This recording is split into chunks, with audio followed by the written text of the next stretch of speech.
Let's go to the start of your professional life, sir. Did you enter directly at the Supreme Court? Well, I did work in all courts. I used to go to the trial court when I was a law student. I also went to trial court as a lawyer.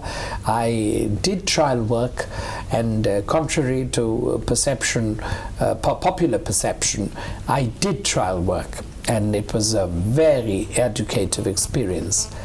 The one quality which I think kept me going, which I would also share as a very useful tip for all young people, is never underestimate another human being, particularly if he happens to be in the system.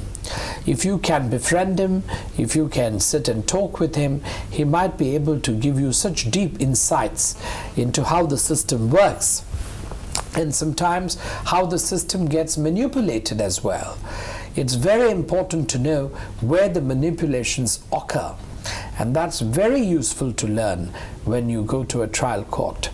I gave this advice to one of my young colleagues who asked me a question, who wanted to join my chambers, and I looked at him very deeply and said that if you really want a foundation, I would suggest you start at the trial court.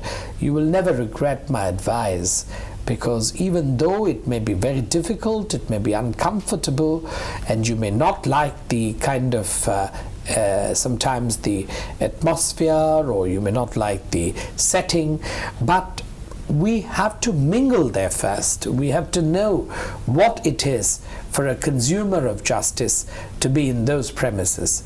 We have to be a deliverer in the first instance as a professional person, which is only in those surroundings. And I have never regretted it. It gave me very, very deep insight. In fact, even when later on I grew up as a lawyer, there were occasions when people needed help and would not have someone to help them in the sessions court or in the trial court, and I would go and I would appear. And sometimes I even appeared as a special public prosecutor, but I never declined a brief on the ground that I was, within quotes, a superior court of record lawyer. I didn't do that. If the case was important, I would go, and and I must say that contrary to again perceptions, judges differ from different courts, from one court to another, and similarly I have appeared before some of the extraordinary trial judges whose nimble speed in being able to marshal facts, whose ability to know the ingredients of an offense quickly, whose ability to simply turn over the pages to see whether the evidence sustained the charge or not. I've appeared before very high caliber judges, and well, I'm sorry to say some of them didn't even make it to the High Court as judges, but that does not matter.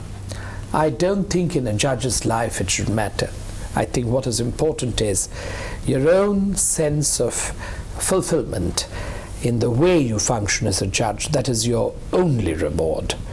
I do not think a judge can really build up any other basis as the fundamental inspiration for adjudication, for the avocation of adjudication.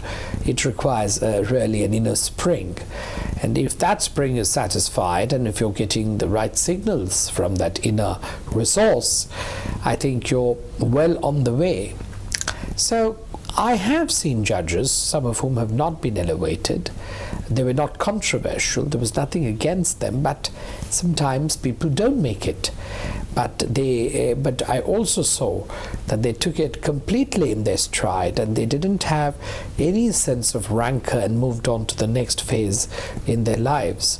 It has been a fascinating experience watching lawyers and great judges. Great lawyers and great judges, they form, shall I say, my mosaic of memories.